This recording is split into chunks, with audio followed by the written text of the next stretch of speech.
Papa Squat. Yeah. What's going on? How you doing? It's nice to meet you. Nice to meet you as well. Thank you guys for waiting. I appreciate this. Oh, don't worry. It's all good. You tried to break into somebody's house. Yeah, it was definitely not this apartment building I was just in. So, that was, thank God that they weren't testy and being like, what's going on? No, I heard a male voice and I was like, oh, that doesn't sound like Ember. The cops are on the way. They followed me. They're on the cameras. I got a pretty ridiculous story. So I lived in an apartment in Atlanta in Midtown for about 6 years, the same apartment. But after the first year, I moved out of the same exact unit, but just 2 floors up. So I was throwing like one of the first parties because like one of the ways to get people to come to my shows when I first started getting booked in Atlanta, I couldn't break into the scene here. So I said to a promoter that I know, I was like, listen, if you book me for the shittiest opening slot, I don't care. I'll bring 20 people and we'll buy a bottle at a table. And he looked at me and he was like, really? I said, yeah, I'll do it. So he gave me a shot, and it was like this shitty opening slot from like 10 to 11:30 at the doors in the second room in the basement of this big club. And I threw a pregame so that people got to my place around like 7:38. We pregamed at my place, and then I took everybody straight from the pregame to the club. We got a table, and then after that I was in. But one of these times I was throwing a pregame, and it's completely a true story. One of the guys coming over, he was one of the first guys to come over. He thought I still lived 2 floors down. Oh. So when they called, he buzzed up to 20 instead of 22. And without knocking or anything, because I used to leave my door unlocked, he just busted in. And I kid you not, and I can confirm this because I knew who the tenant was because he knew a mutual friend. And then he told the friend and said that this happened. So this is absolutely true. This poor guy was sitting on the couch, naked, with his laptop out, wanking it. No.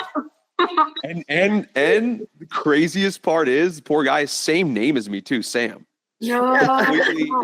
Completely. I felt so bad, but literally, he told me this story, and he busted in, and he was like, "Sam!" And so then the guy literally is like, "Who the fuck is this guy? Knows my name? I mean, he should have left the door unlocked."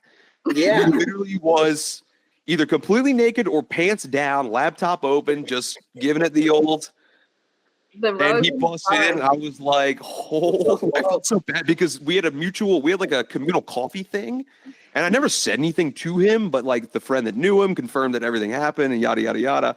But I would see him every now and then a couple of times. You know, you just like see somebody and like, and you're like, you know something about it, and you're just like, no. Yeah. Deep dark secret. So long roundabout way of saying, like, you try to break into somebody's house. Thank God you didn't have one of those. No, and honestly, that sounded, the hull was like this guy was real startled by me knocking on the door and trying to enter. I believe the door was unlocked, so I just started trying to open it, and I was like, oh, this is but thankfully we're here now. This is so do you guys work with Ember? Doing the dirty. Do you guys work with Ember the club, or are you guys part of your own? Give me the backstory. So we'll start with me because mine's like the easy go. So I work for Ember. I'm their social media and marketing manager. I also have my own like sort of brand, so to speak, but I'm mainly like a community liaison for Ember the club. It's Trippyland 804, subtle plug. We're gonna put that in. But so that's kind of what I do, which is how Jenna and I got together and all that. And we thought the interview would be good. And then Ray, I'll let Ray, he's so good at it. Well, it's an interesting one, but I just love music. And so I started kind of trying to make noise about other people within the scene. That as much as many people who do things, you need more people that are creating platforms and creating shows and being promoters and stuff. And so I've started to dive in and realize that kind of the metaphor of it is that, you know, you can build a large table, but it's about what people bring to the table. And so as I'm building my table, it's called Everybody Eats Entertainment. And then so far we've done interviews, we've done a couple shows, and then I've started recording some sets and doing just a whole bunch of multimedia nonsense that, as I see it, you guys are up there DJing, and it's harder for you guys to make the blog posts or the recordings or all of it that I just help out where I can best fit. I love that. Yeah, I yeah, love yeah. that a lot. He's so That's good cool. at it. I didn't even really know that Richmond had a scene because like I've been to Richmond for I like your shirt by the way. I saw Sound Tribe way Okay. back in 2011. What's the venue that's like an old theater? The National. National or the Altria? Yeah. That was the first time I went to Richmond. The second time I like actually hung out, but that was a wild time. That was a wild Yeah. time. I ended up in this guy's apartment afterwards, and then like we were still in college doing stupid shit, and then yeah, we took some stuff and we had a good time. We had a really good time. It was crazy. Sounds like That's Richmond. That's That's so Richmond. Richmond, yeah. It's a No, good time. it intrigues me to see the way the scene is growing because it's a smaller city, but you have really dense communities where people are able to like get into niches that I won't say like don't flourish everywhere, but it's with it being a smaller city, I think it's a little more comparable for these communities to flourish. That it amazes me to see as I dive in. Yeah, because it doesn't happen. I mean, it happens elsewhere. Like, of course, it happens in DC and whatnot. But us being so small, we've been able to like tap in and like touch base with all these different pockets of people, and like it's really grown tremendously. And it's all about like putting people together, which is why like being a part and a member of the community is so important for the community because you touch people's lives that otherwise would have no idea what's going on. Yeah. Which is the reason why like you yourself, like you're Sam Wolfe, right? Like you're a human being. And I think that a lot of people I don't know. I might have the Mark Zuckerberg thing going on. Could be a lizard, could be a humanoid robot. I mean, would you know how you were? I would exactly. Yes. Like who's gonna admit they're about Fingers crossed. But no, that's I mean, I didn't even know like because in a lot of cities you have like the techno scene. And what we were first talking about right before you came in, I was going to say there could be a lot of parallels between what we were talking about and like people being super hyper focused around like the individual genres that they like. So if you're touching a lot of things, you know, if you got bass music or you got jam bands, you got techno, house, tech house, trance, whatever, but everyone's down for a good time. That's a really cool thing because like one of the silly things that when I first started getting back into it, in like 2020 when I put my first records out was like, oh, with like techno, you got to be techno. And now fast forward 5 years later, like the rules and the genres and everything, the walls are coming down faster now more than ever, which I think is a really cool thing because it's just a good, you know, opportunity for expression, especially in the music. Yeah, that's the epitome of it all is that it is expression and it's quirky that there are those labels and genres and rules you have to follow, but right now there's definitely a growth that's happening that people are becoming a little bit more open, and then you see these festival lineups that are so widely diverse that like you're walking around and all of a sudden you follow some music that sounds good and you stumble on a new artist or a new genre that you never given appreciation for. Yeah. And go ahead. I was not to cut you off. I was going to say one of the things that like being in Atlanta. So Atlanta it's not as much now, but in 2019, 2020, a very like bass heavy dubstep fueled type city. Oh yeah. So like our big festival, Imagine Festival, before it stopped, it was getting a lot more house artists and four on the floor type stuff, but it was primarily, you know, dubstep, melodic bass, all that kind of stuff. And that's just what sells.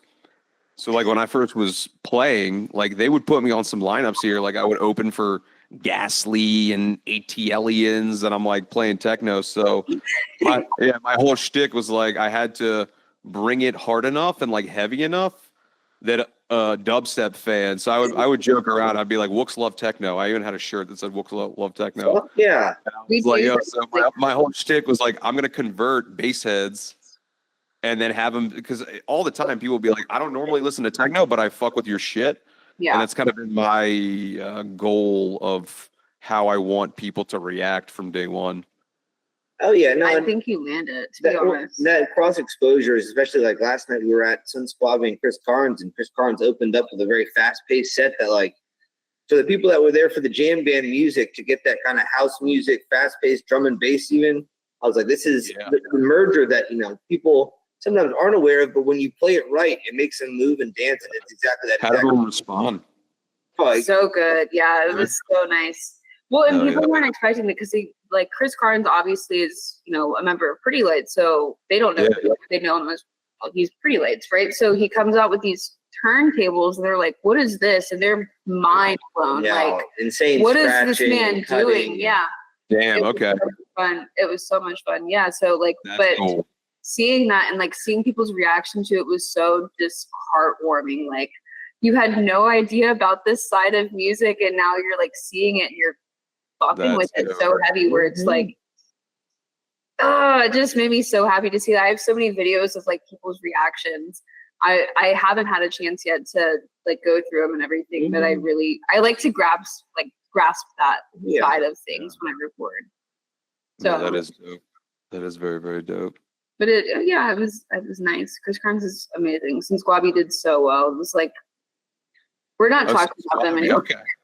It was the Since Squabby Chris Carnes show. Yeah, Nice. so nice. Yeah, but, I haven't been to the last time I went to a jam band show. It's been too long. It's been it might have been Halloween 2019 was the Ooh. last. I know I'm going I need to get plucked out of and get dropped into like a forest of some kind and You should get go back Halloween into this it. year. Right? They just dropped the lineup. What's up? They just dropped the Halloween lineup this year. Yeah. That is, the cool thing about that is now that I got a kid, when he is of the right age, you can just bring him, get in an RV, bring your baby. Swanee I would be one of those people. with the huge headphones. Literally, I just took him to his first sound check in San Diego, and we put the headphones on him. I took some pictures. I'm like, he's so cute with the little headphones. So I was like, all right, I got to.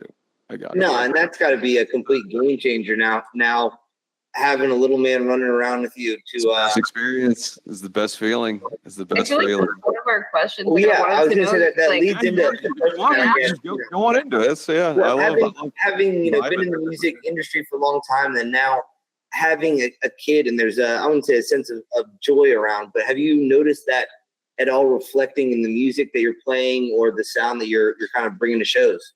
Yeah.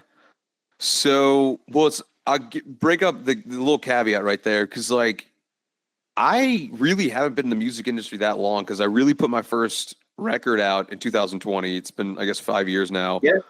But I started going to shows in 2009, being from Baltimore and whatnot. So I was just like everybody else, where I'm like in the space, being like, I absolutely love it.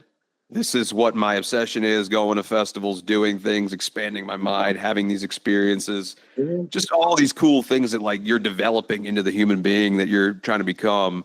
And like the environment that you plop yourself in, which is given show, concert, festival, whatever, just builds onto all of that.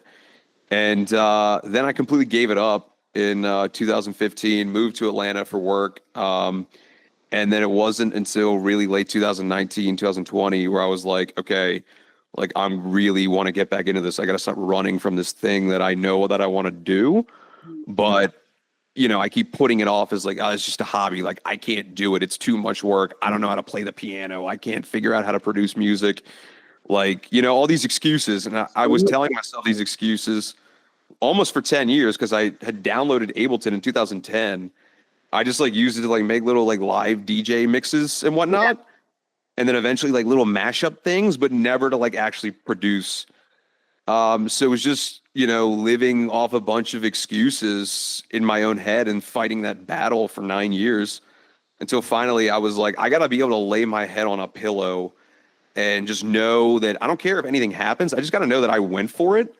Because if I don't, like, I can't go to sleep at night with that eating away at me, So it was like a door. Yeah, I totally closed the door on myself in 2014, 15, right after I graduated school.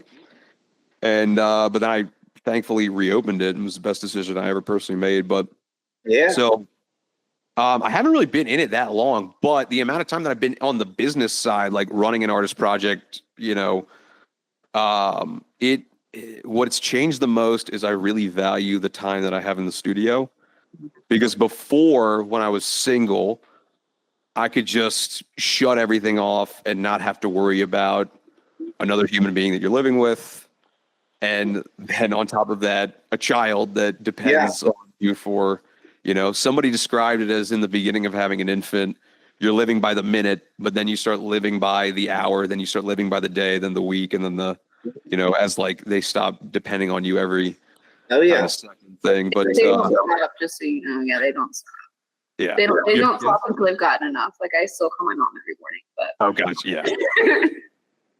So yeah, exactly. So but yeah, so it's been a really rewarding experience in the sense that I'm like, okay, I can't wait when he's a whole lot older to be like, yeah, you have no memory, but we brought you to Vegas. So if he's 4.5 months old, we brought him to Vegas, we brought him to Denver, we just got back from California or San Diego and LA. You know, we're planning on taking him. We'll have all these pictures as memories and be like, you have no idea. Here's you in headphones at daddy's little sound check thing, you know? So that'll be cool. And then, of course, I'm not going to try and push electronic music on him whatsoever. He can do whatever he wants, but we'll see what happens. I bought him that little. I was just gonna ask the little. Yeah, have you seen? Yeah, the Instagram thing. Yeah, I bought that from him. I literally just put it together today. Yes, I was going. I had to ask. Where it says like, "Don't buy your baby this unless you want them to drop the bass." Like that's the advertisement or whatever you see on TikTok. I'm like, Yeah. Heck yeah. So it's in my home. He's gonna drop it. Start him early. He can't use it until he's like big enough to like sit and do stuff yet, but he's just getting old enough where he can kind of hold his neck up a little bit. If you just put the headphones on every day, like his neck will get stronger, and then like neck weight. Yeah. Yeah. Muscle memory. Yeah. Literally. Like, I'm so excited. I love it so much. Like I wonder how it affects. Like, did you play your music a lot, like for your wife while he was in utero? So it's funny you say that. Okay, because while she was super pregnant and not super pregnant, but just pregnant in general, she came to the vast majority of shows with me on tour. Mm-hmm. I'd say like 80 to 90% of them. So he was there. She started like coming, like you know, like I'll hang out in the hotel. If it was a 2-hour set, I'll be there for the last 30 minutes, kind of thing. Right. For a while, but no. So she was there at the club where it's just like doom doom. You know what I'm saying? And when we first brought him home, within the first several, couple weeks of him being here, we brought him down into the studio, and I was playing music here off the speakers. You can't see him, but not too loud, but loud enough where you feel it. He passed right out, went right to sleep, and we were like, "Damn!" He probably was like, it feels like what he was feeling in the womb, you know? He's like, this feels like. Oh. No, he was super calm, and he slept. It was crazy. So I can see it. Yeah. I probably should have been playing him Mozart and shit like that, but it's the same. It's like I feel like electronic music nowadays is a lot like classical music back in the day, where it's so technical. Like you can't put it on a staff and read it, right? Like, but you can put it through Ableton and see like, oh, all right. Like you can kind of see what it's going to sound like. I mean, I guess I'm just assuming that, but yeah. It's close enough. I think it's fun. It is. I'd say it's more melodically technical, like the more melodic it is. Whereas for me, when I'm producing music, of course you want some basic, simple melodic elements that's in there. Mm-hmm. But I'm really just fishing around for sound designing shit that I think, okay, this is cool, this is current, this is tasteful. Because if you think about it, like what was cool a decade ago, or almost more than a decade ago, back when Avicii was popping off and Big Room was like the thing. Yeah. It was like a certain sound palette that now if you hear those sounds, I'd be like, oh, it's way too big roomy. It's like too, But it all comes in cycles. Huh? I feel like it's cycling. Yeah, it's definitely, yeah.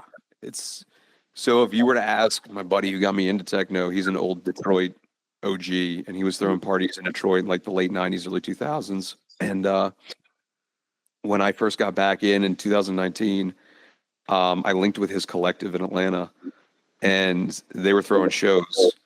And so he had me DJ like a couple little side room things, to like 15, 20 people. And while I was DJing, it was like, I've told this story before, but it was like I was stuck in a frozen time capsule because I quit completely 2014, 2015. And back then I was playing a lot of that stuff, that like 3, 2, 1 jump, put your fucking hands up, that kind of stuff. Yeah. And so I was playing that, and he had to like bring me aside, and he's like, brother, I love you, but like, what is this shit you're playing? This cookie cutter shit. And then he explained to me, he's like, I'm telling you, I've seen this cycle where it cycles, and we're 3 to 5 years behind Europe, and techno is going to be coming to the United States, and it's coming back. Yeah. Like, you got to get on this wave right now. And it took me a little while, but I kind of, started throwing shows with them, seeing the acts that they were bringing. They were bringing some pretty cool underground names and some big names like Anna. She's big. She was like right off the cover of Drum Code magazine through a warehouse party. I didn't understand the scope and size at the time because I was, still fresh in the techno world. But as I was going to these shows and partying, I always felt like, okay, I totally get it, but I also feel like there's something missing. And so therefore, if I feel like there's something missing, then if I produce, I could try and fill that gap of what I feel like is missing. And then there should be other people, especially the people that came up in like the golden era of 2010 to 2015 EDM and are now getting into their, late 20s, early 30s, similar to me, that feel the same way that I do about techno and the genre. Like, they don't want to listen to like the shit they used to listen to. They want a more refined, kind of cooler thing. But at the same time, if I can kind of give that American feel of, I came up in this era of 2009, 2015, and like, I'm not going to, take that and put it in here, but there are certain things that I remember being cool that I want to build off. Right. And like, that'll become my palette of this is my techno. And that's kind of what I want to do with the music and what I've tried to accomplish. I think you can definitely tell, and I do see the building blocks of like techno is not really what I listen to on a day to day, but like listening to your music, you can definitely see exactly what you're saying, where you've used those building blocks and then just added to it. Like it's and the brand of techno. Yes. And I feel like that's so popular. Well, not even just popular, but I feel like not everyone's doing it. Like you have like a niche in that sense where, again, with those blended genres, you've taken house elements, you've taken big room elements, you've taken even drum and bass elements, and that's some dubstep. In the beginning, my whole thing was like a lot of dubstep. I used to watch dubstep tutorials on how they would process sounds and then do that to some of my leads and shit. And that's how I got like this big, aggressive, like dark, angry thing, because I was copying what dubstep producers would do and then just doing, and that kind of gave me my unique sauce. But back to your point, where I've come right now, and I appreciate you saying that, because that's really what you want to try and do. It's very hard, and it's a lot of self-doubt of like, am I doing something unique and yada, yada, yada? Because you don't want to copy other people, but you also want to do what is currently fresh. Yeah. But I heard it described to me once that there's like certain kinds of surfers. There's like surfers that they ride the wave that everyone else is riding. There's surfers that see the big wave coming off in the distance and they can see the trend and then they'll jump on it first before anybody else. But then there's this other kind of surfer, like a Skrillex would be a good, he's making the wave that everybody else is riding. Yeah.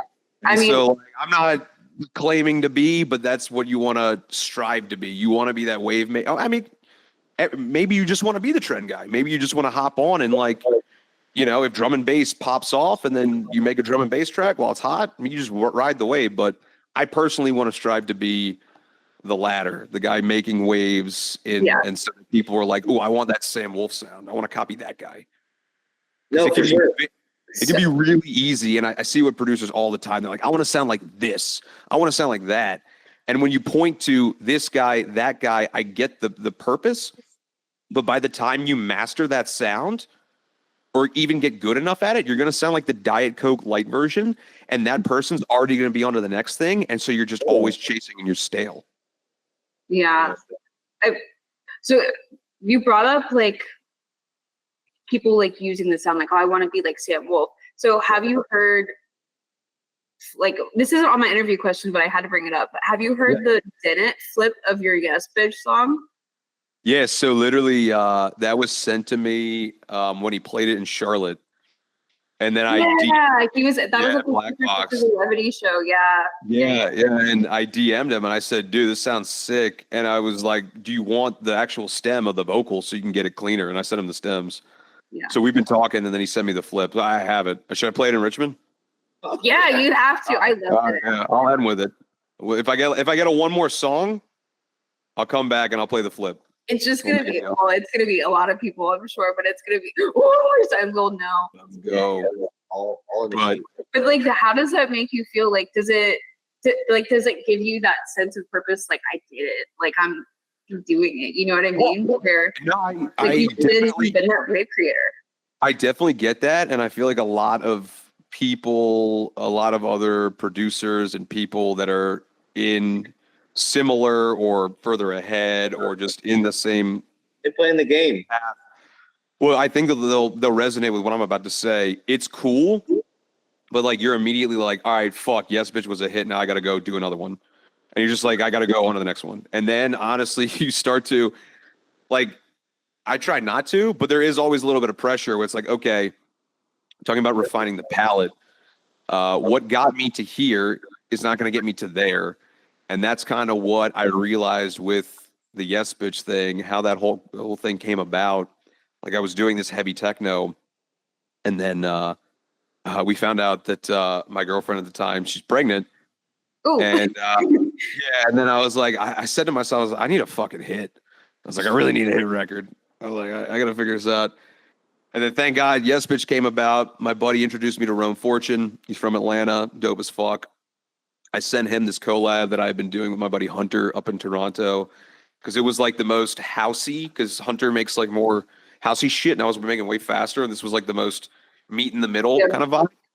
And literally, I remember it like it was yesterday. We were laying in a hotel room, me and my girl, and it was after a festival, and we woke up the next day, and then he sent his vocal take to Hunter and I, and then we were like, yes, bitch, yes, bitch. And then Hunter and I got on the phone, and we were like, what? And we were like, I don't know if I want to be on a song, but thank God, both his girlfriend and my girlfriend were both sitting next to us as we played it alone, you know, he's up in Canada and I was in LA. And they both were like, I fucking love it. This is sick. So we were like, all right, well, our girls like it. This is cool. So that kind of got us. And then Hunter, he's been in the industry for a while. He knows a lot of people. One guy he knows is like a big pop ghost producer. He's just like a big pop producer in general. Yeah. And he heard it and he was like, bro, if I could put my name on this, I would do it in a heartbeat. Like, this is a hit. And we're like, well, this fucking guy thinks we got something. So then we weren't getting a lot of reception with the current version, and was like kind of falling flat when we were sending out to people, but we knew we had something. And I did something. I got a message from Danny Avila, and he wanted this bootleg that I had. And I was like, in the back of my head, I was like, all right, let me try this. And so I said, I got this bootleg for you. And then I said, but bro, I got this other one too. It's pretty hot. And then he was like, oh, this sounds cool. Like, can I jump on this thing? Because like it was almost at like a dead end right now. And then I said, yo, Hunter, he wants to jump on this thing. He said, let's do it. So he sent him the stems immediately. And then what Danny did, he did a really good job. He deleted a lot of gunk out. There was like, I still think it's cool. There was this cool acid line and the breakdown that Hunter did. And he deleted the whole thing out. So it simplified the song. It created space. And it just was like, you know, and then added these cool 808s into the break. And then that was everything that it needed. And then he got it to John Summit. We got it to Dom Dalla. Then Dom Dalla played it. Then once Dom Dalla plays your shit, Yeah. it's stamp of approval, which is crazy. Yeah. He's the modern day Swedish House Mafia, if you will. He's like, sure. He can change a career. It's amazing. I don't know. It's something, I guess it's the hair. I don't know. He's cool. He's got a cool vibe. That's great energy. Super likable. Everything he does is a hit. Everything he does is a hit. He's Australian. You know, Americans, we love Australians too. We really do. I mean, That's we fact. really do. I was going to bring up Steve Irwin's son because he just dropped some pictures today, but I'll digress. I won't bring that up. I won't. But yeah, I don't even know what was the question I was even asking. But yeah, that's how we're just talking about. Oh yeah, I just to finish that point. So now, after that coming out, I realized like, all right, the music I was making was cool for my brand and everything, but it wasn't very streamable. It wasn't very fun to listen to in the car. And so now I'm in this era, and it might be a phase. I don't know. Maybe I'll come back and be like, I want the underground shit 5 years down the line. But now I'm in this era where I'm like, I want car-friendly, radio-friendly music. Like I want it to be very playable and groovy and chill in your car because that's where 90% of music is being consumed.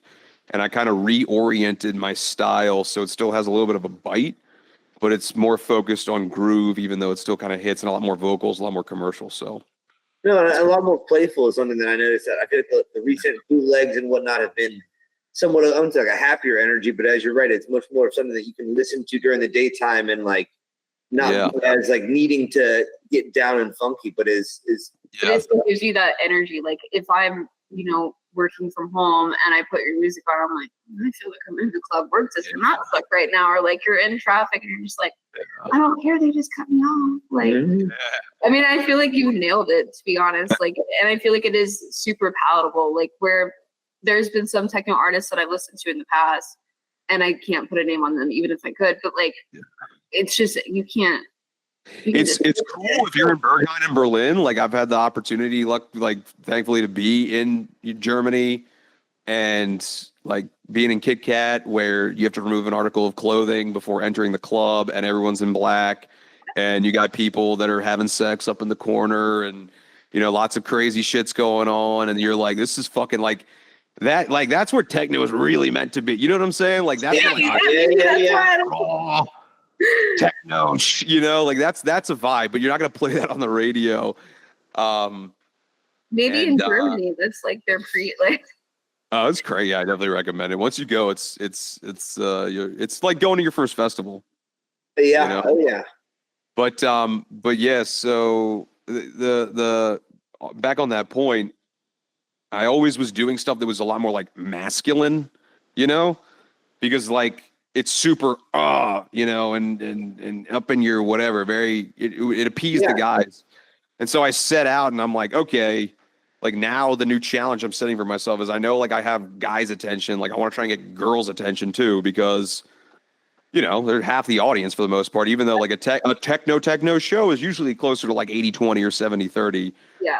It's, but I'm like, all right, like I want, the female listener to be like, I really like that too.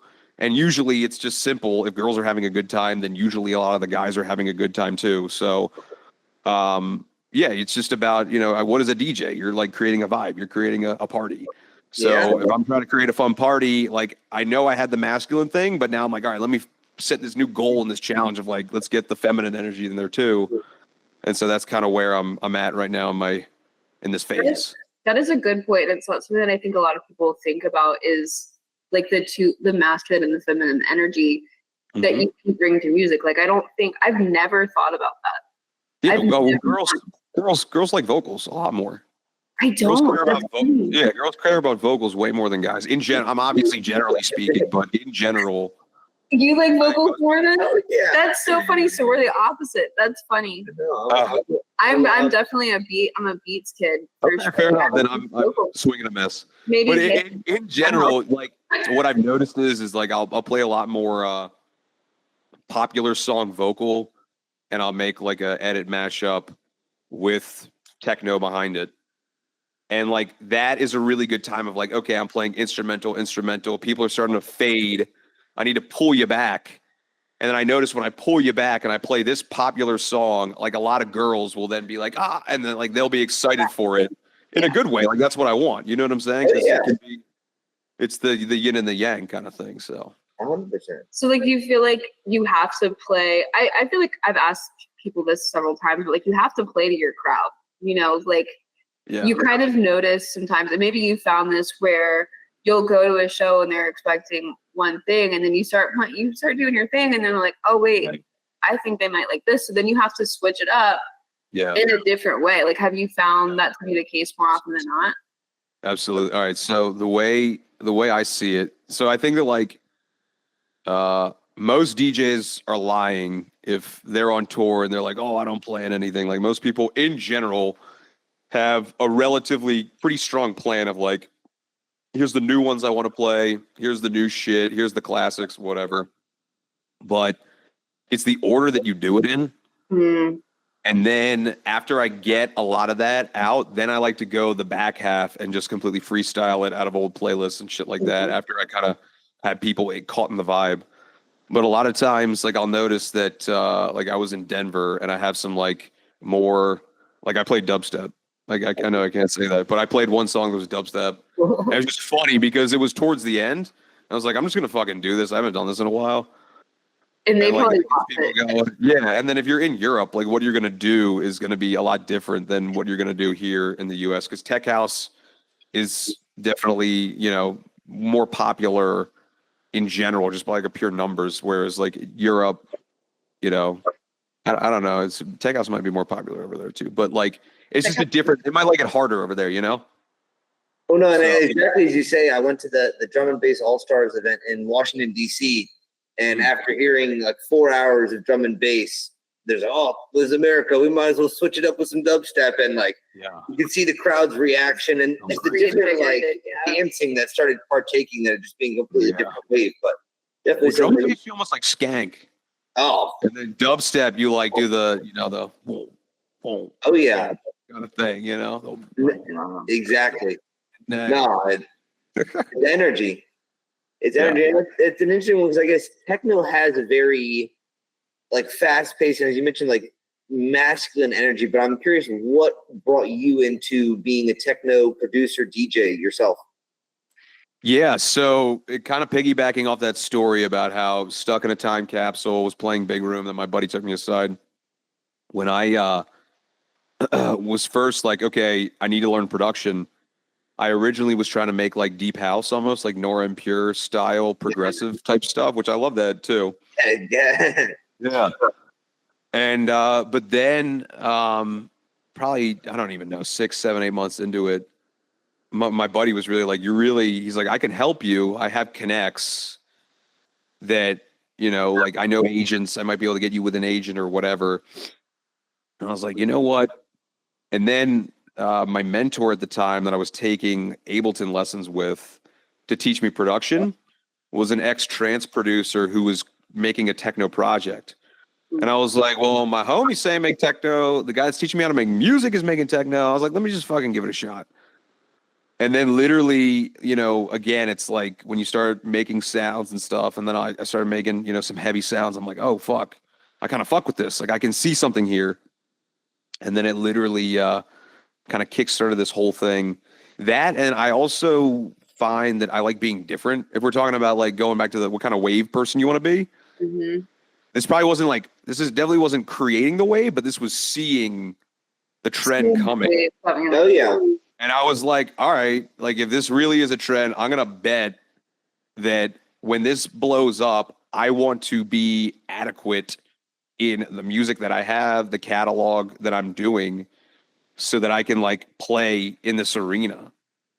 And it was kind of a bet that I made that paid off. But now the irony is that I'm trying to figure out like how can I break out of that arena and like be my own, you know what I'm saying? Like it's a never ending metamorphosis of trying to figure it out. Well, no, and it's something you mentioned earlier of like, I think for a lot of people that are creative and make things, there's always that drive to be making. And then it's like, all right, you make a yes pitch and it does what you want it to, but you still have that kind of like unsatisfied feeling of like, all right, well, like what do I do with my hands now? Like, everyone's listening to it, ready to keep creating. And so is it something you find, like, I wouldn't say it's often, but as now that you are on this drive of creating, is that something you find often?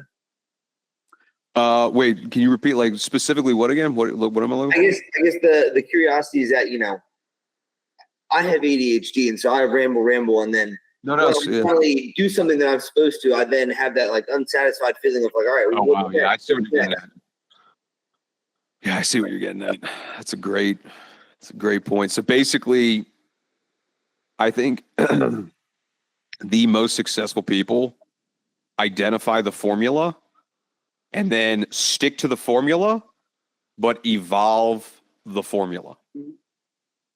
And when I saw people sticking to a formula, I was kind of like a hater of like, oh, that song sounds like the other song or whatever.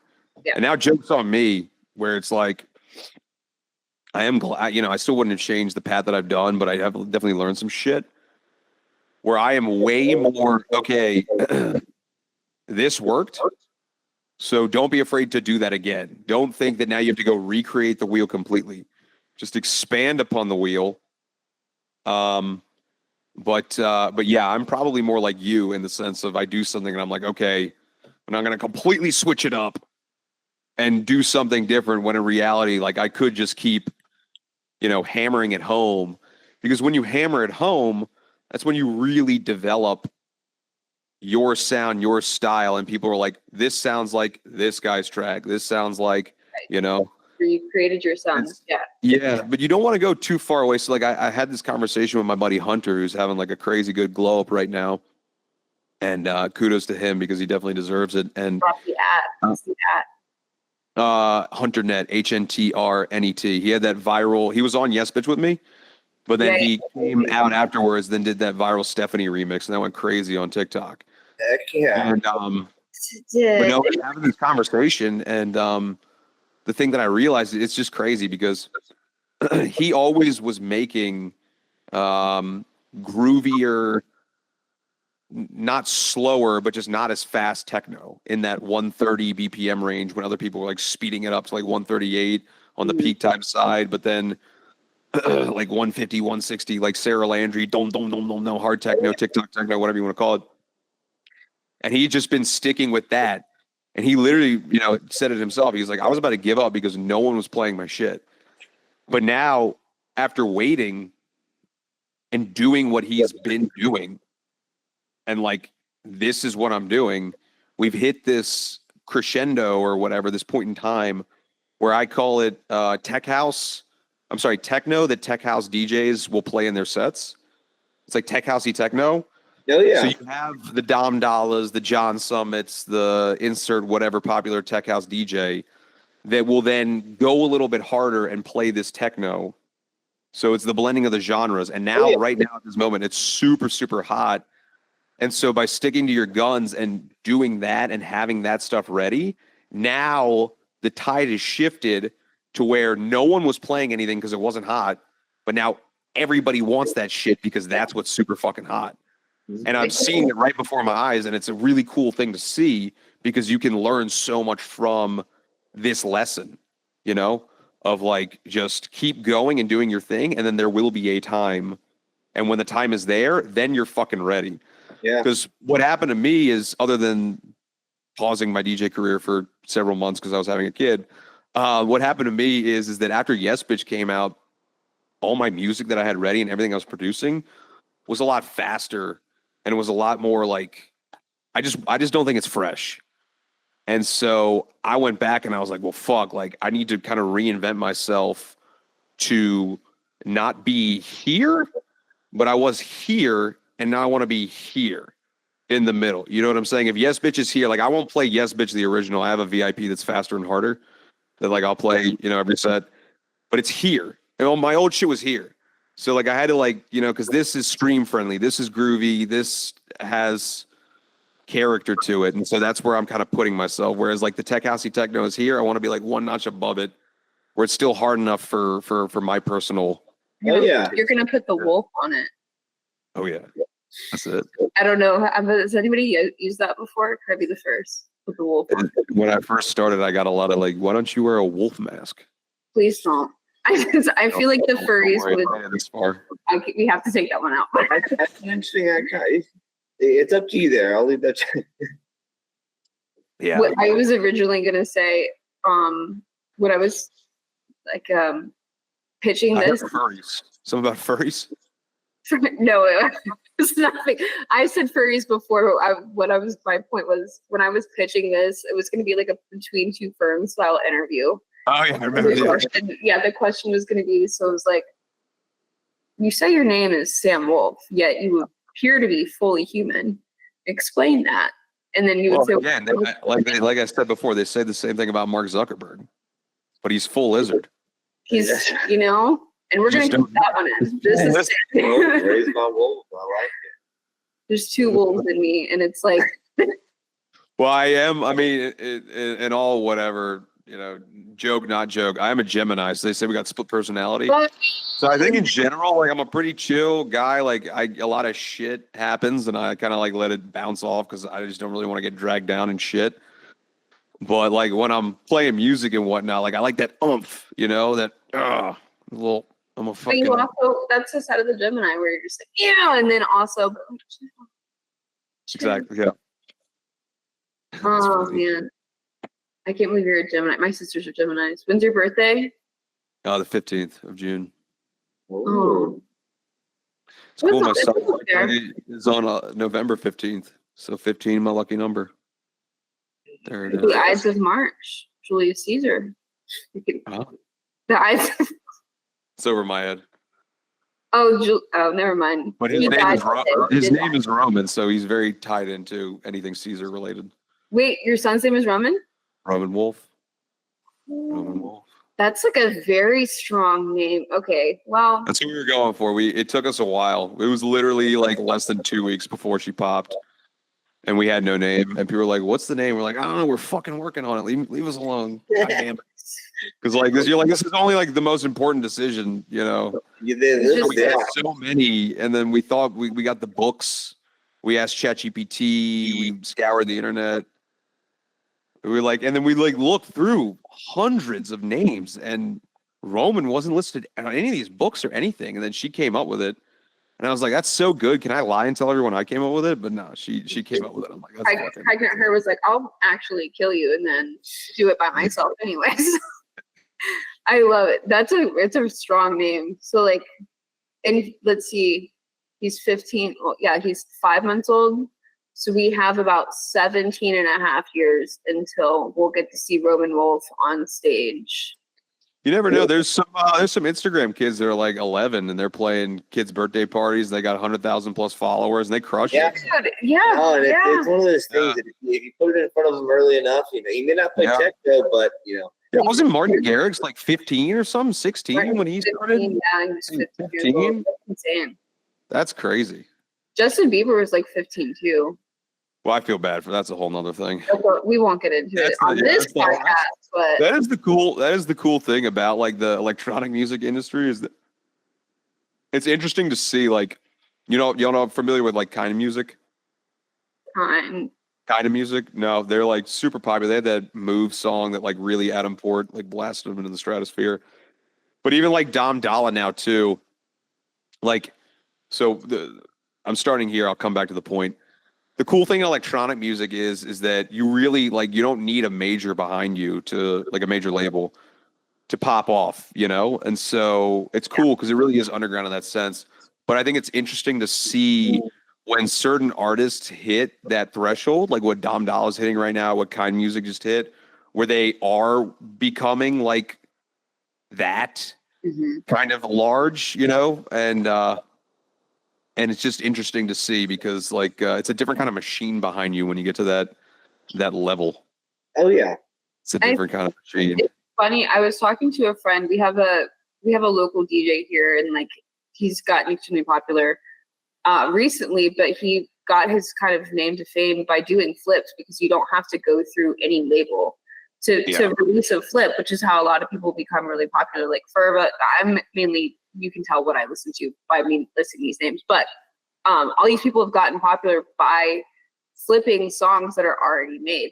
So you don't have to go through a label to do it. You just drop it and let people listen, and then everyone will start using it in music. And I wanted to bring that up also when it came to like those building blocks and like what you're able to produce, and you're hearing other people play your music and redoing it. And that's gotta also feel like so fulfilling, but also gives you ideas on like, I can do some more. Like I can use some of these elements. It's almost like a cheat code, you know? Like Yeah, well, it's so in the production journey, and this is what happened to me, but I think a lot of people can resonate with it. You start off where like you have that one person who's like your mentor or whatever, and like you're making stuff and then hoping that like that person, like, do they think it's cool?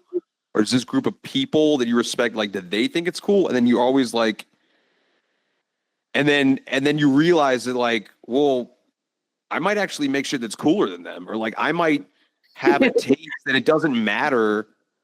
Like it doesn't matter what this person thinks. And I was locked into that when I was still getting a lot of production help, where I would like go and work on stuff on my own, and then I would come into another session and I'd be like, hey, I did this, and this. Like, is this cool? Was that cool? And I was hanging on that opinion, and then you have to break out of this box where it's almost like going from being a DJ to like becoming a producer, where you have the confidence in what you're doing and you're like, I know that what this is cool. And that can be like the biggest struggle, like the hardest part. Is because at the end of the day, if you vibe with it, there are going to be other people that vibe with it. However, there definitely are some artistic choices where you either have the ear on what is currently cool or you're missing the mark. And dialing that in is difficult, but it's extremely important. It is. Do you have anybody that you send your music to that's like, you'll tell me, right? Like, you'll tell me if this is good. I have friends that send music. I got buddies. Yeah. I got buddies. And I know that like, all right, this person like is very good with listening to the vocals. This person will listen to the mix. This person will listen to the drums. This person will listen to the melody. Like that's one thing. But then you have to be careful where like the melody person might want it too melodic and you're like, no, there's simplicity in something super basic. Yeah. The drum person might want it too, something. And then you're like, I don't know, like, or this sound is cool. And then they drop this sound. I'm like, no, this is cheesy, so it's more cowbell for sure on that. Yeah, exactly. More cowbell. Exactly. No, I mean, it is nice to hear. And again, this comes back to like humanizing somebody that's in your caliber, where it's like you go through the same things that these smaller DJs go through. We're just like, hey man, we're just the same. Like, you can make it, but just know we've gone through the same processes, and I still go through the same processes. So like, never giving up is something that people need to hear. Like. It never ends, and I appreciate you for saying what you just said. But like the way that I see myself, I'm like, I still have so much farther to go. Like comparison really is the thief.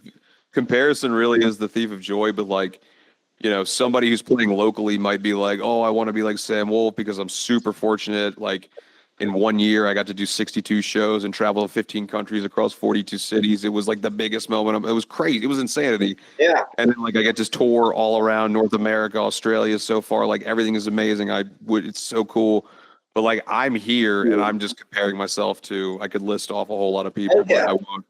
But it never ends. It never ends. And I'm like, okay, I got to get to, you know what I'm saying? So it's, trust me, everybody is going through it. And I think podcasts like this are super helpful because it does reemphasize that. Like one guy, I don't know if you've ever seen Will Clark. He does a podcast.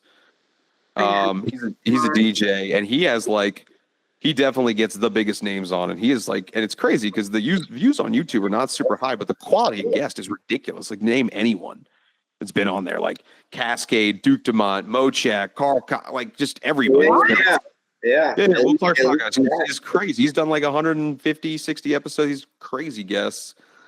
And it's just so cool to see these conversations where I'm sitting here looking at these people, like, how do I get to there? And they're saying the exact same thing that we're saying now, that, it's everyone's the same. It's just a bunch of people, trying to figure it out. People forget it so often. People forget, like, everyone goes through their different things. We all come from different walks of life. But I feel like internally, we don't talk about our thoughts and our feelings and the processes that take us, into different situations in our life, where it literally is the same for everyone. And it's how you allow it to control you is where you will end up. So if you constantly live in that fear, and if you close the door on it in 2019 and 2020, then you wouldn't have the success. We wouldn't be having this conversation. But if you looked within like you did and said,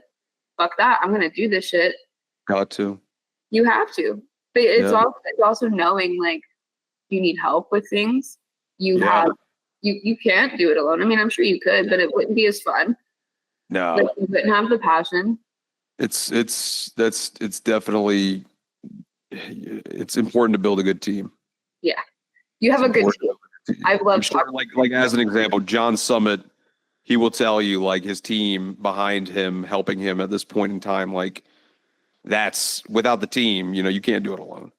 No. So and nobody can. But yeah, to what we were saying earlier, what's interesting though is talking about how everyone's human. Some people, they do get egos that are like just too. It's like, dude, what? Like, come on, you're not Jesus, you know? Yeah, I was thinking that Some of the there's a egos are couple like artists stupid. what are you doing? Why are you like that? Yeah. That's Yeah, not some of the egos are just like stupid. And like maybe that's one of my problems, but I'm not gonna change. But like I don't know, like my whole because one of the things that you talk about of like, okay, how do I get to the next level? It's like, well, I have music, and the music is a part of the story that I'm trying to tell. But what is the story? So what is the brand? And you hear the word brand thrown out, Oh, yeah. you know, a whole lot. And Yeah. for me, I'm like, okay, well, I want the brand to be who I am because it needs to be authentic. Like authenticity is the name of the game. Like you have to be authentic to who you are. And I'm like, okay, well, I like people. I like making friends with people. I like talking to people. So I've always felt it cringy to like say the word like my fans or anything like that, like a fan of the music. Like I literally, I don't know if this is even more cringe, but I'm like, these are like literally my friends. Like these are friends. Like obviously some people are I'm more friends with than others, you know, but like, so I've always kind of imagined it like I want the brand to be like as I'm going from city to city and I'm coming back to the city, like I'm making friends, and then when I see these friends again, it's just like an extension of the previous time that we hung out, and like here's the music that I currently find cool and dope, and like here's the shit I've been working on, and I'm just coming back to a city to like kick it with friends and see friends. Like that's kind of it. And like I'm trying to put in this work to build this thing that I want to build, but at the same time, like I also want to leave the imprint on of like I'm just a guy, and if this is something that you want, there's plenty of space in this scene for you to achieve whatever the dream is that you want to achieve. Like the door is not shut, and you don't need some kind of like backroom record deal that you have to sign with the devil, you know, to become like a blood-sucking Hollywood pop star, you know? Like you can do it want on that. your own. So, you know? Yeah. So that's kind of like that's what I like want my brand to be, if you will. But some people like their brand is like I'm a douchebag and I want everybody to know, you know. But I guess it works for some people, but for me, it's just like I can't do that. I just like word gets out that you're kind of a shitbag, you know? Like, well, it depends. If you push it to like bass nectar level, and then you're like I don't even want to get into that. But like, started. Oh, yeah. Then it's like, okay, this dude literally thought he was God, and then was using it to like take advantage of underage chicks. Like, you guys are fucking. That's just too much. Yeah. People still go to the show. Don't get me started. Stay canceled, dude. Like that's I'm not big on like canceling people, but you gotta. That's all right, bro. You're a loser. Like it's too much, dude. It's too much. 1,000%. That's my opinion. But yeah, some people, it's just authenticity. So, you know, if you're authentically like, I'm the shit and I want everybody to know it, then I guess let that be. But yeah, some people, I think just the egos. Sometimes, I'm not saying not many people, most people you meet are dope, but sometimes you're like, all right. I think there's a difference. So when you said I'm the shit and I want people to know it, I feel like there's a difference in how people know it. Yeah, like, knowing that you're the shit is like, yes. I know that. That's a great catch. About it. Like, yeah. Because you're right. Yeah. That's a great catch. I'm the shit, and fuck you if you don't feel that way. That's the difference. And I think a lot of people, the energy all day long. Yeah, like that energy, I like that. I totally agree with that. I just like I know I'm cool. Thank you for saying it. I appreciate like you want to be cool with me, but then there's some people, and I recently had this interaction where I'm like, you don't need to be that way. Like you're good, but don't be that way. Yep. And I don't think they see it, but you see it. I'm glad you see it. Yeah. No, you're definitely right. It kind of goes back to what I was saying before about like having the confidence in what you're putting out of like, you got to know like, okay, this shit is cool. And like, I can stand behind it and put my name, you know, put your wolf stamp on it. Yeah. What do wolves? They got a paw. The wolf bite? Put the wolf bite on it. Oh yeah. We're giving you branding ideas. There it is. We'll take this out so that way when it comes out later, you can say it was you, like Roman. You can say it was your idea. I love it. I love it so much. Dude, we've been on here for an hour. It looks like an hour and 12 minutes. I've had a good time. Honestly, this has been fun. This has been pretty nice. Totally good. If there's anything else you want to touch on, I'm game. Yeah, I guess well, I still got you. I guess having made the transition from being a DJ to a producer, what do you think is something in the production world that producers are not paying attention enough to or making enough noise about, or you think is important in the production world? That's a great question. Most important thing is coming up with cool ideas. Yeah. You can come up with cool ideas. You can find a guy to help you produce it, mix it, master it, whatever. Coming up with cool ideas, whether that's a cool melody, a cool vocal, cool anything, something unique. I can't take credit for that, but I did find Rome, and then Rome, you know, he's the man. So, but as far as like technical, like I definitely think that figuring out how to clip and using a clipper is probably one of the most important things for getting your stuff super beefy and pumping your sound as loud as possible. I clip everything, and once I started using a clipper, it kind of changed everything. So I get my mixes a lot fatter. So I would definitely, there's a lot I could talk about, but I would definitely say like use a clipper would be a simple one because it's going to take your mixes to the next level. So when we do our DJ crash course, you'll have to explain that on the technical level as well. But what I was going to just touch on really quickly is that we find that a lot, especially in marketing, is people have ADHD. It's so bad. So you have to like grab their attention immediately. Yeah. So absolutely. In order for them to even listen to your song, you have to get them past the first 3 seconds. Yeah, absolutely. It's even with TikToks and Reels. Yeah, you can't. I mean, that's the only way you can grab them. It's the only way that you're going to garner anything. So I feel a lot of people struggle with that. Like, excuse me, but I have like a weekly playlist, and I love music so much, but I have to find the right song every single week that I can get somebody's attention in 3 seconds. And it's so hard. And it's so sad to me where I'm like, oh, this music is so good, but I have to go through and pick who doesn't. Yeah.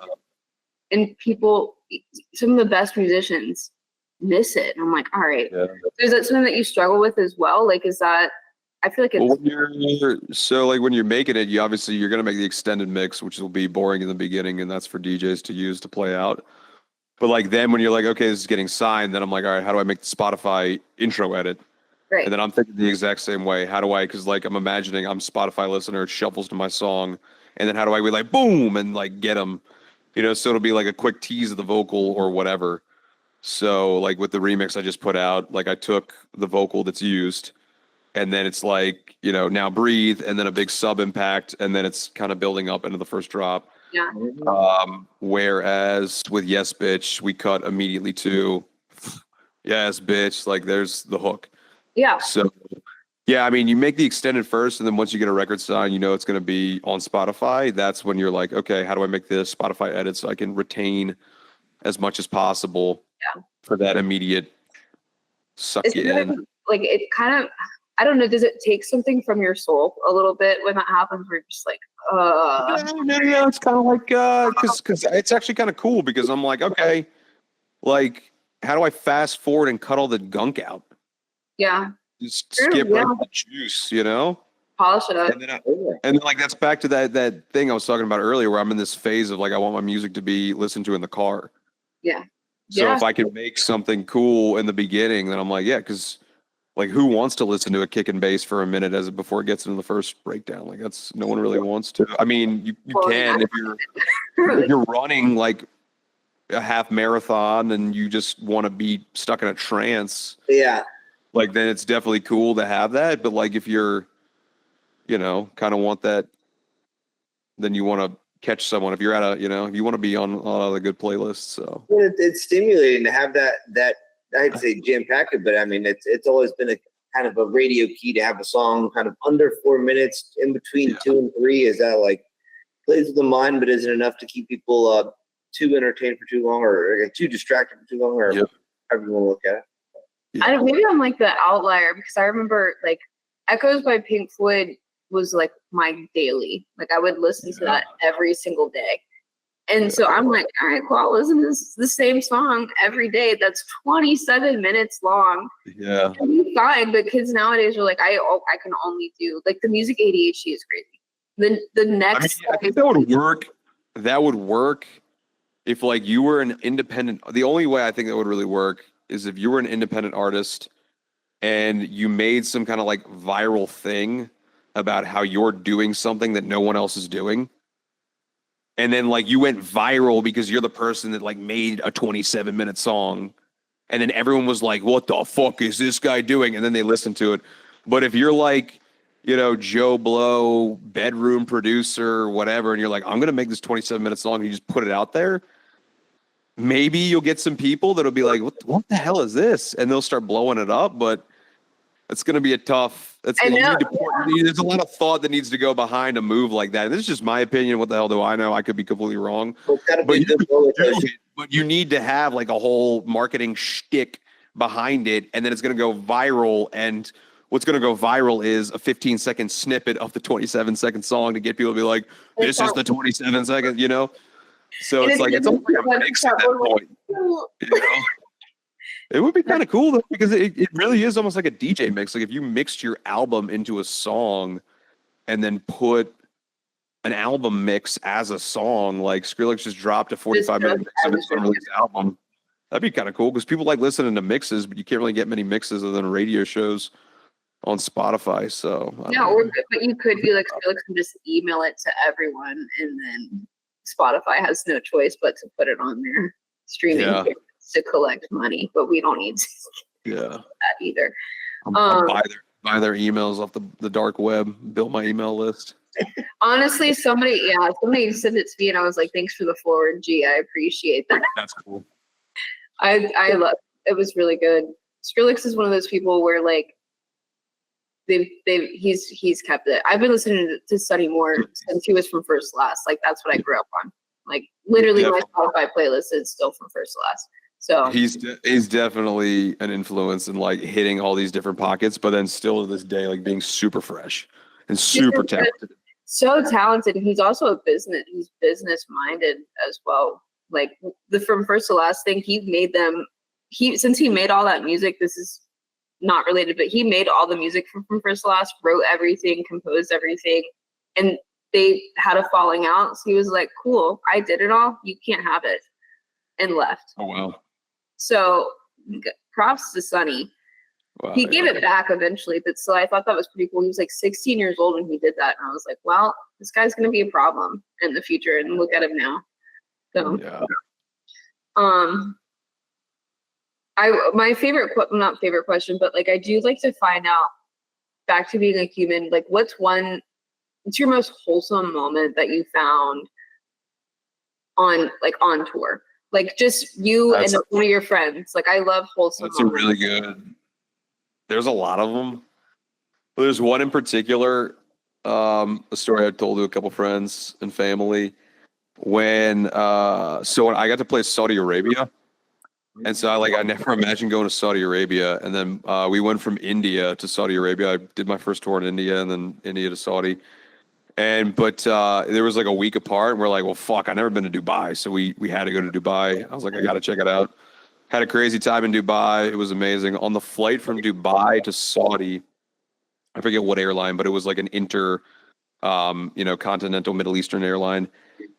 And we get on, and like we're basically like the only two white dudes sitting there, and then everybody else was in like full Saudi garb with like the red checkered headscarf and like full white gown and sandals and everything for the most part, like burqa and everything. And normally I would book me and my tour manager's seats together, but I was kind of banking. I'm like, I really want the space, so I got me an aisle and him the window, and I was banking on no middle, because it was open at the time, and I'm like, I'm just gonna bank on it.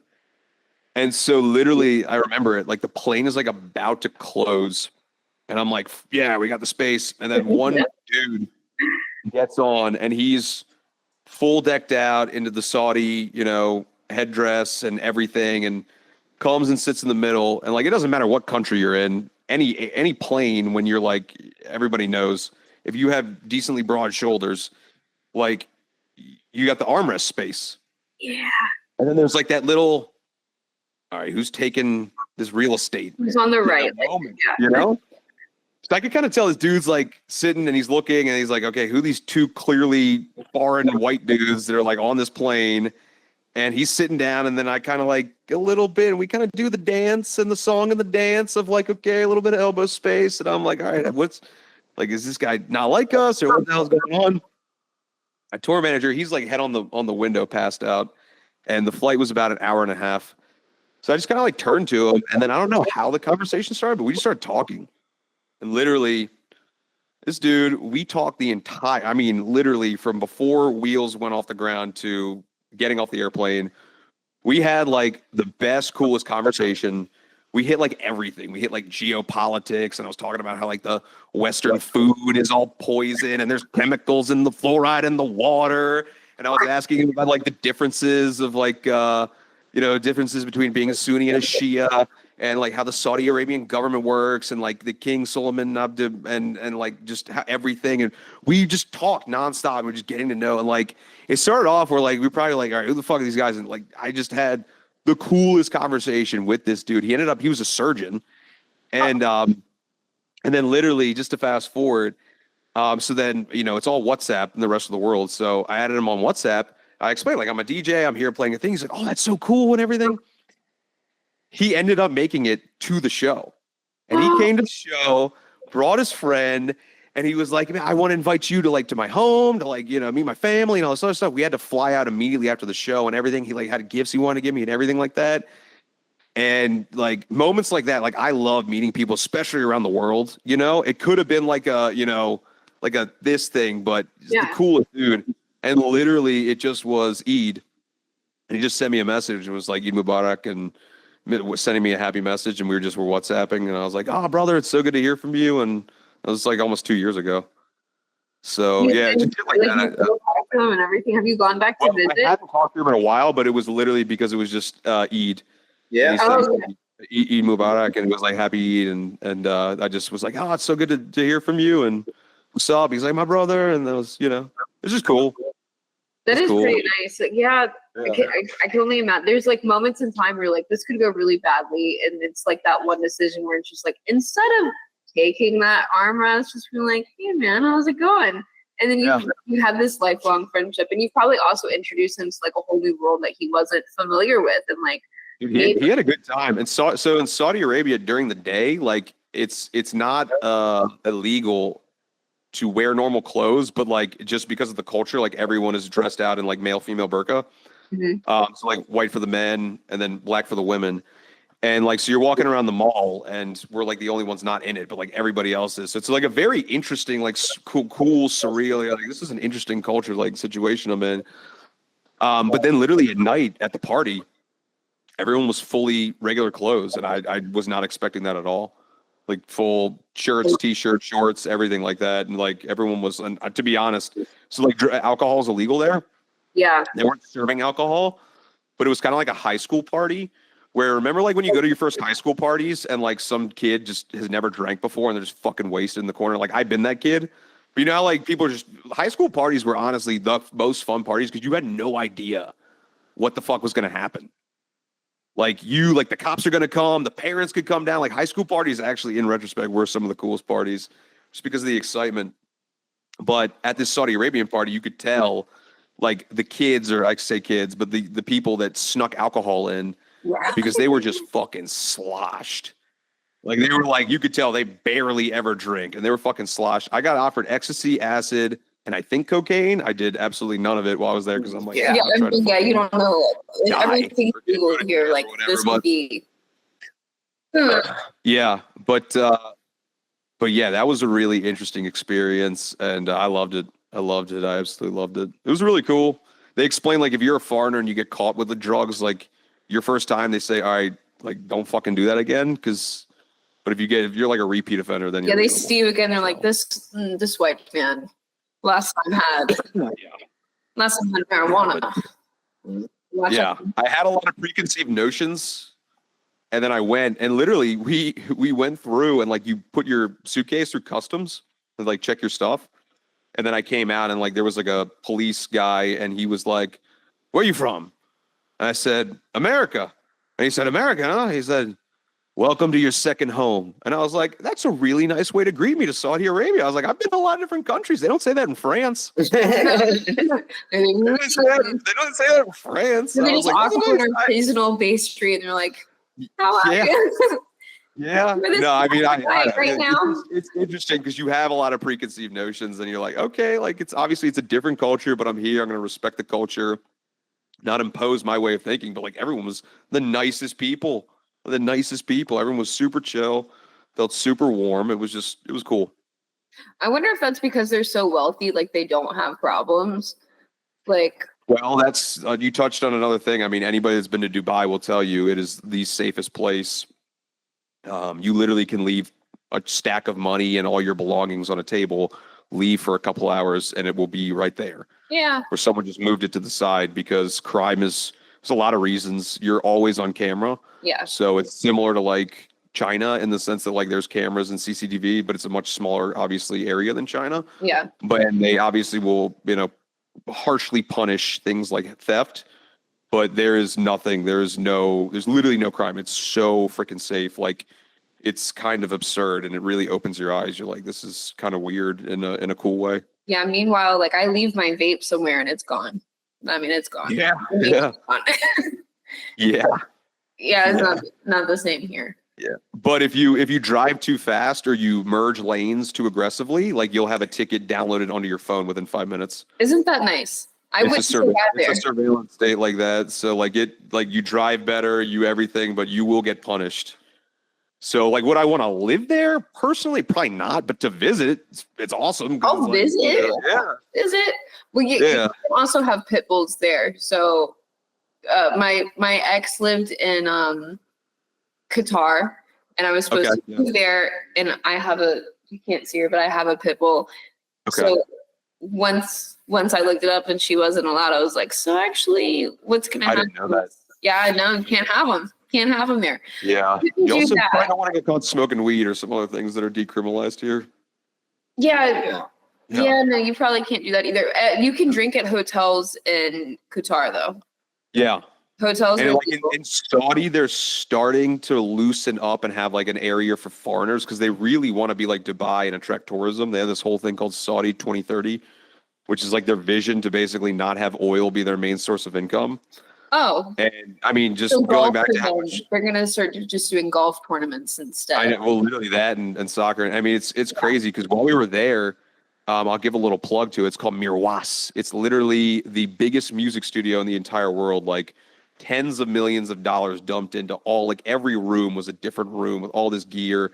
Like apparently, I think they said Mariah Carey or like Alicia Keys or someone cool recorded something once there.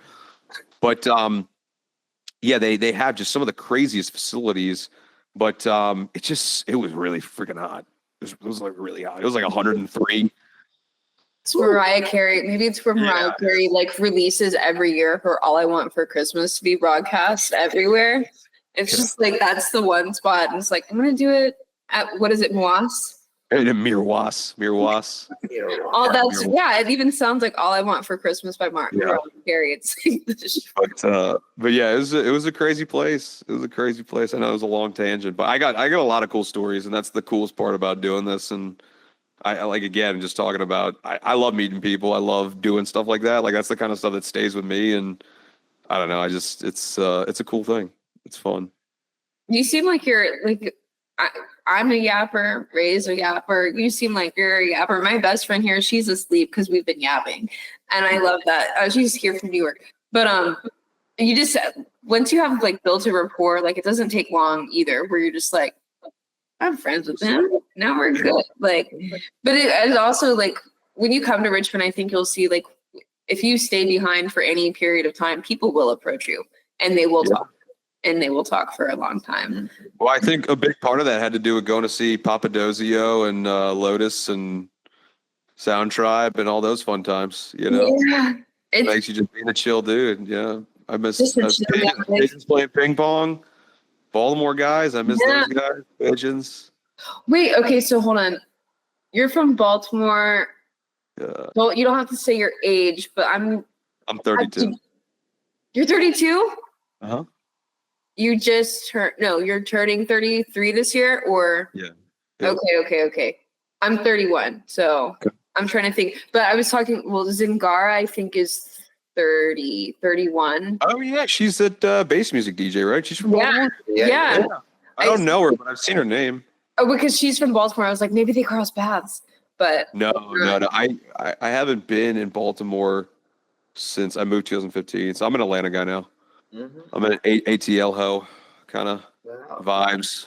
No, staying on the East Coast, I like it. do you have any like guilty pleasures? Like, or is there any friends? Like Nikita the Wicked is from Atlanta. Austin is also from Atlanta. Those are bass music producers. Austin is somebody you should check out. Nikita the Wicked also, but like Austin's been putting like a lot of jazz into his music, which is like, That sounds cool. it's so cool. It's so cool. If you have a chance, really check it out. But is there any like guilty pleasures where you'll like find yourself in a disguise at these shows? Like, I mean, number 2 for me was always going to jam bands like that, just because the vibes. yeah. Yeah. Like the first jam band thing I went to, like first camping festival I ever did, it was this thing called Pink Moon in West Virginia. Okay. You guys ever heard of it? Wait, Pink Moon or Pig Moon? Pink Moon. Yes. Pink Moon. Yes, I have. Yes. Yeah, Pink Moon in West Virginia. That was a wild one. That was like, and I remember being on this farm. I was like, there's like 300, 500 people here. Then it hit me. I'm like, there's no cops. You can do anything you want. Yeah, Pink Moon Do was wild. anything. And then the next thing you know, I'm like just losing my mind in the best way possible. Just, Yeah. you know, you're like, what? And then you're like, okay, I kind of want to do that again. Yeah, like my first was Camp Bisco, and it's like on top of Montage Mountain. Like, Yeah. there's a water park there. I'm like, Yeah. I can get away with a lot here. Like, and you Yeah. and it's so much fun. Like, you're just like in the water park with people that are awesome. They have no idea what's going on. You're just like, Yeah. I'm gonna come back next year and the year Yeah. after that, and like straight Disco Biscuits played, so it was so much fun. Oh, it was so good.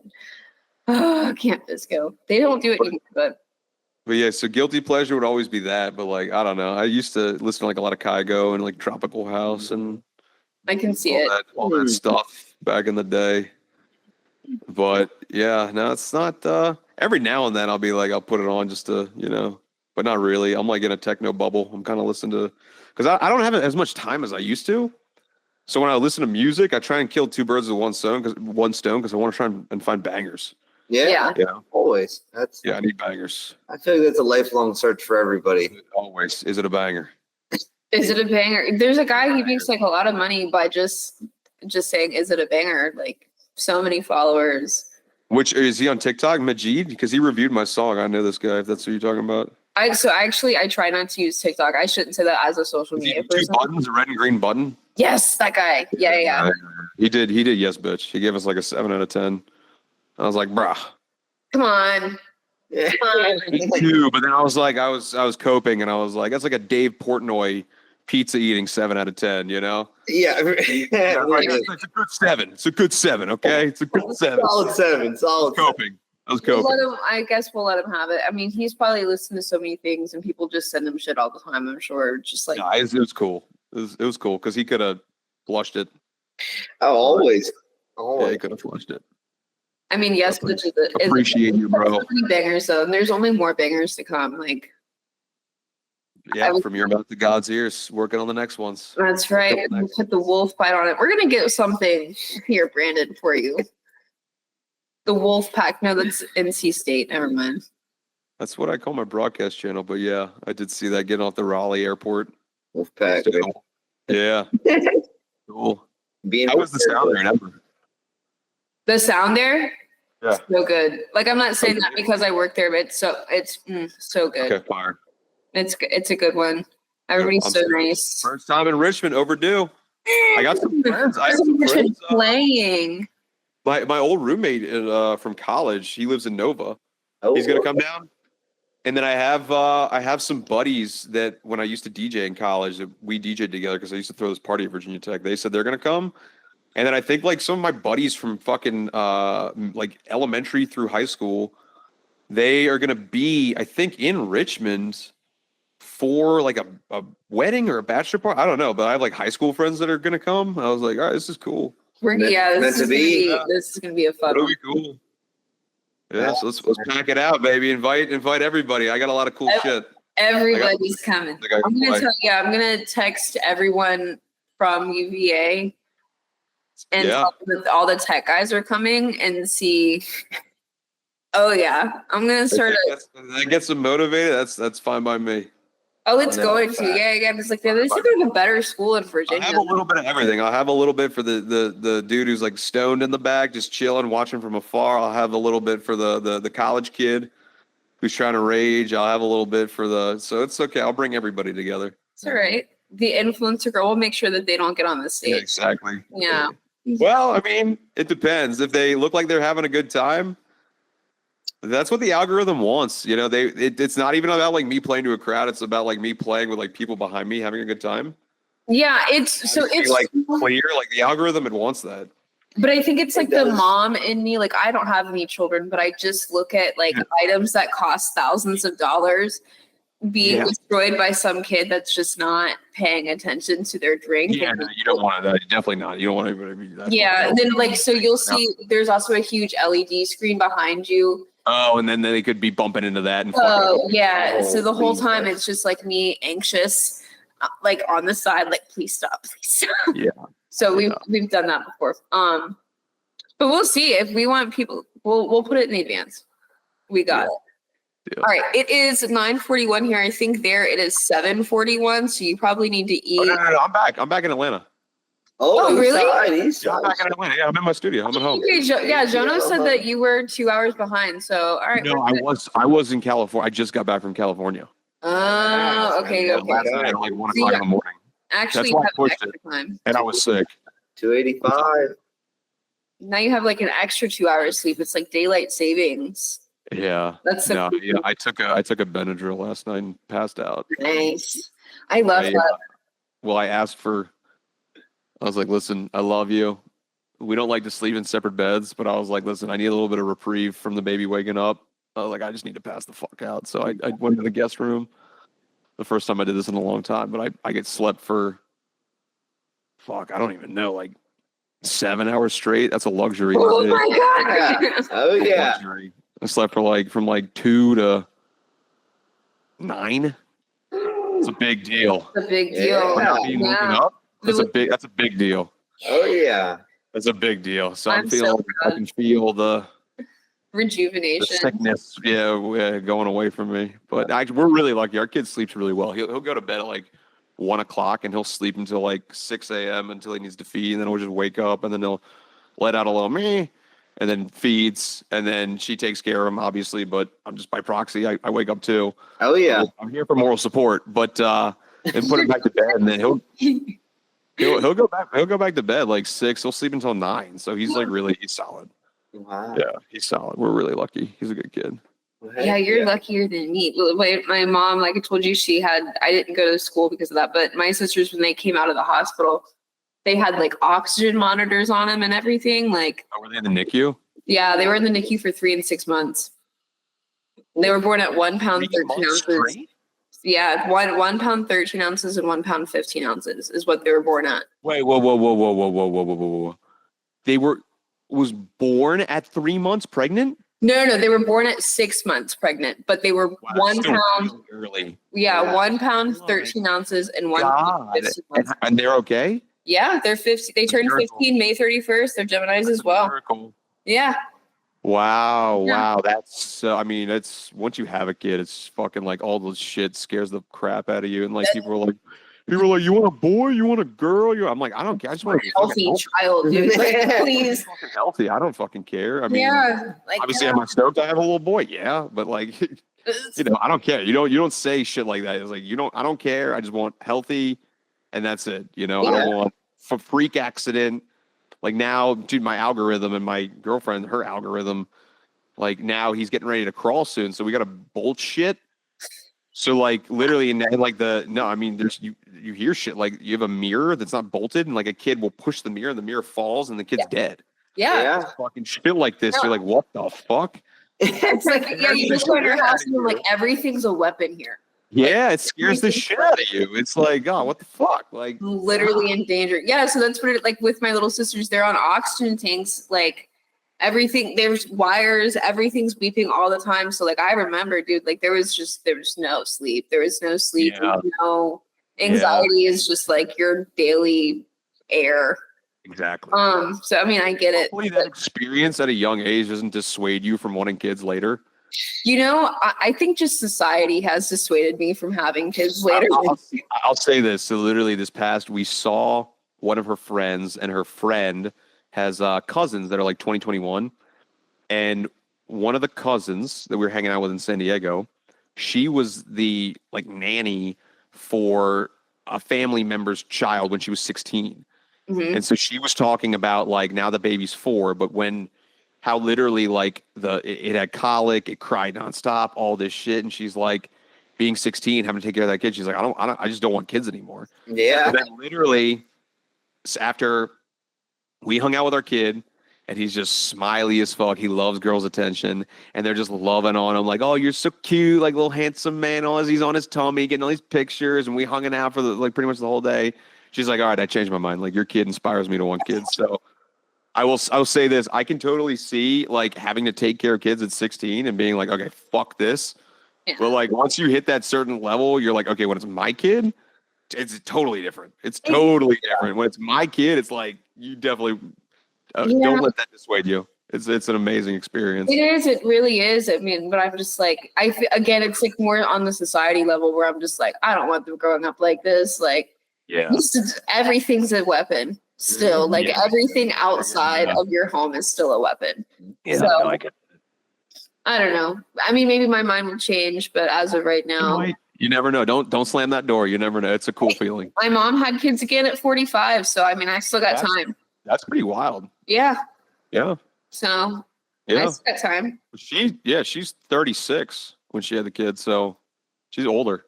So yeah, you got it's during this time. It's crazy. Oh. It happened quick too, and not to keep the conversation going, but like, it's so tough. People like want kids, and then like they just can't have them, and you got like IVF and all this shit, and like Yeah. we tried, and it was just like boom, like all right, fuck. Because I met her in April of 2023. I moved quick. I'm crazy. Yeah, no. I went from like crazy DJ, like flying around the world, to like, okay, I think I met someone like I really like. I was like, let's have a baby. And then literally April 2023, and then we didn't really get too serious until like around maybe like August, September, and then literally, I don't even know when. I think October. I was like, let's do this. And then February, she was pregnant. There you go. And now look at you. Now you got a Roman wolf. It happened quick, so you never know. Things can change very fast. Hey, I mean, I'm only 32. How old am I? Did I just say I'm 31 or 32? I'm born in 93. Math is my strong suit. Yeah. What year? That's your birthday. But July 18th. Let me see. Subtle plug, AT Aliens on my birthday if anybody wants to go. That's cool. Big announcement today. Oh, you guys are bringing them? AT Aliens is coming to Ember Music Hall, July 18th. You should come. Bring girls. If I don't have a show, it's very possible. But I can tell that we're going to be close for a while. Like, hopefully the show goes great, and then I'll be coming back to Richmond playing alongside you guys for you guys a good bit, and that's what my plan is. Fingers crossed. No, I'm friends for life, BFFs. Yeah. There are some markets that are really cool. Like I've been back to Charlotte now. It's like probably my second biggest market to Atlanta. Yeah. And like every time I play, it's crazier, and I see a lot of the same faces, and it's just like it's cooler and cooler and cooler. Like, I remember you just like, oh, you brought a friend. I'm like, yeah, you see people probably like, you'll see somebody, and then like the next time you see them, they've got another person with them. You're like, oh. What's the what was the rapper? Fuck, who's that? The guy who's independent. What's his name? What the fuck's his name? No, who is it? No. The white guy. The fucking is he Hispanic? I don't even know. Post Malone? No. The other guy. Jack Harlow. No. Logic. No. There's only so many white rappers. Russ. Russ. Russ? Yes. Yeah, the Russ effect. Oh, okay. Yeah, Russ. That was his whole thing. He would literally just play to 10 people, and he'd come back, it'd be 25. He'd come back, it'd be 50. He'd come back, it'd be 250. The Russ effect, he would just go. Exponential. That's it. Rusponential. You're a And his story of releasing a song a week for 52 weeks and then having that Russ effect by the 52nd week, people are paying attention. Exactly. Exactly. No, maybe if I do a 27-minute song every week. That's the algorithm. I'll get it done. We'll see. All right.